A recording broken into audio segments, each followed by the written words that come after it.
Good morning. Hopefully your weekend was good. So we're going to move on to the next thing today, which, these are all been connected. First we talked about multiplying exponents, then we talked about dividing exponents, dividing with exponents. So today we're going to get to the third situation, which is where if the exponent is 0, or it happens to be negative, not overly complicated, it's kind of fun. So, cute little meme here. Put a positive number as the exponent, nobody cares. Put a 0 as the exponent, everybody loses their minds. Why tell me that any number raised to the 0 power is always 1? Little off, we'll get to that in a second. All right, so to start this, we're going to go back to 5th grade when you guys were doing Pearson Realize.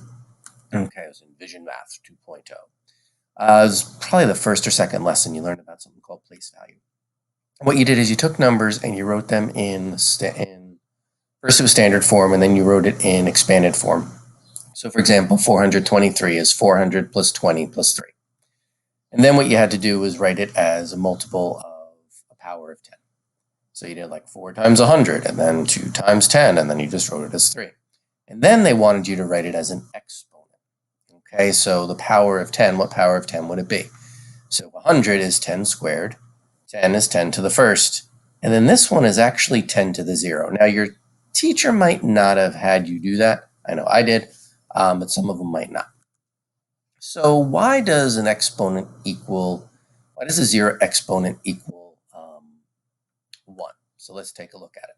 So 5 to the 0. So now what we're going to do is, if you think about when we're doing division of exponents, okay, we did subtraction, didn't we? So what I'm going to do is I'm just going to write a fraction that has 4 over 4 in this case. 5 to the 4th over 5 to the 4th. I could have chose any base other than 2 with any exponent. As long as the exponent and numerator and denominator is the same, okay, you're going to get a power of 0. So let's think about this for a second. If I have the same thing divided by the same thing, you've been doing this since like 3rd grade, right? That equals 1. Okay, so when you're doing the division of exponents, when you subtract your exponents, you're always going to, if you have the same over the same, it's always going to equal 1, and your exponent will be 0.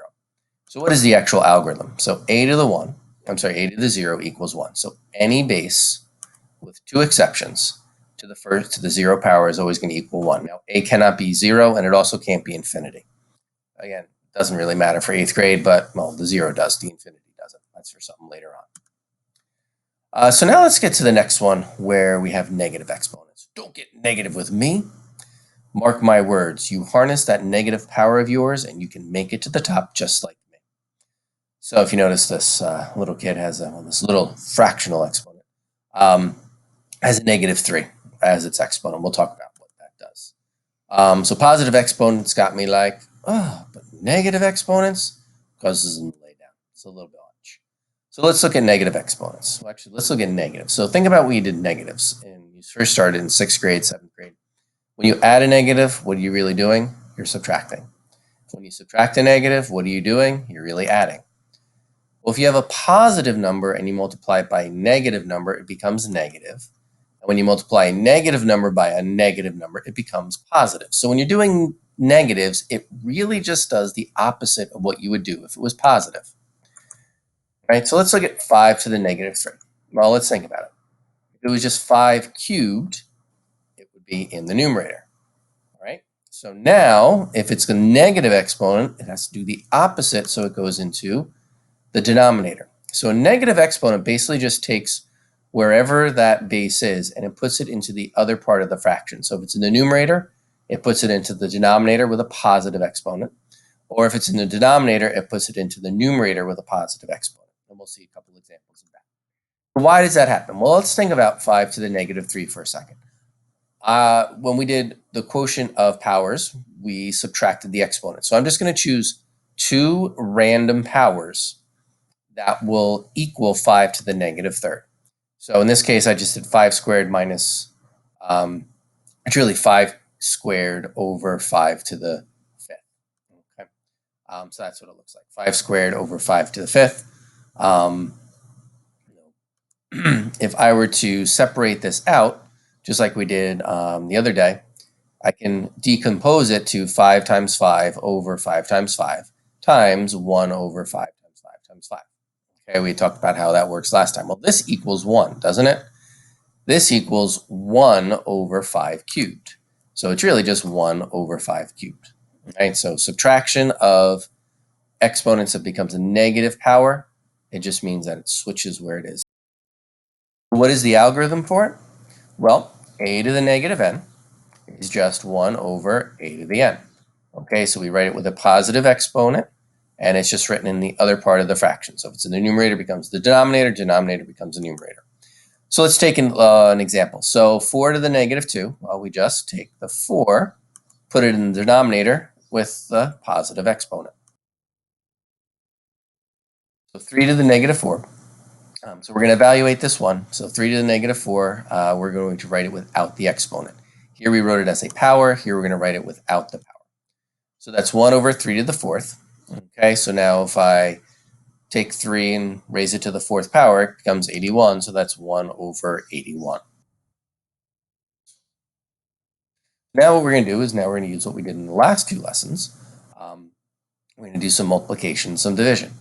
So negative 8.5 to the negative 4th times negative 8.5 to the 4th. Well, if you remember, same base raised same power, you add the exponent. So negative 4 plus 4 is 0. So that's negative 8.5 to the 0 power, which is just 1.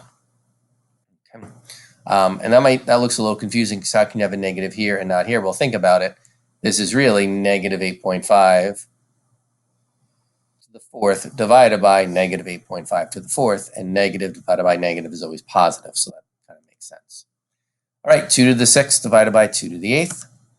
So that's 2 to the 6 minus 8, which is 2 to the negative 2. So now that goes to the bottom, 1 over 2 squared, and 2 squared is 4, so 1. Yes, you can have numbers and variables. Okay, so negative 5 times x to the 0 power. Well, x to the 0 is just 1, so negative 5 times 1 is negative 5. Oh, look at this one now. We have a negative exponent in the numerator. Now, there's two ways we could look at this. We can move this down, or we could do just the quotient of powers like we've been doing. So this is really, I can pull the 9 out. I can decompose the 9, deconstruct it to put the 9 out here and be 9 times y to the negative cubed. Y to the negative 3 over y to the 5th. So then that would just become y to the negative 3 minus 5, which is y to the negative 9 times y to the negative 8th. Well, if it's a negative exponent, remember that negative 8 is the power of y. It's not the power of 9. So your y to the negative 8 needs to move to the denominator, which is y to the 8th. So 9 over y to the 8th. Yes, you can do powers in the numerator with a denominator, totally fine. So this just becomes 4n to the 4 plus negative 7.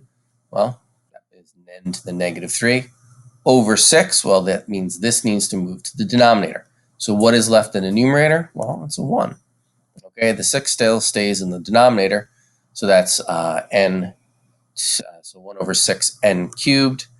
And last but not least, I don't think there's any questions like this in there. It's just a good piece of knowledge for you to have.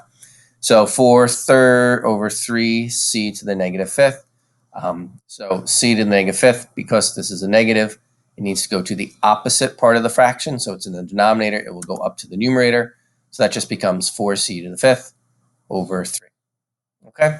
So just to review real quick, any power to any base to the 0 power, with the exception of 0 and infinity, is going to be 1. And anytime you have a negative exponent, what you do is you need to write it in the other part of the fraction. Generally, everything you have today is going to be in a numerator, or it's not going to be in a fraction. But if it's not in a fraction, we know it's really a numerator, in which case it then just gets moved to the denominator with a positive exponent. All right, good luck. Reach out to me if you need any help. Bye.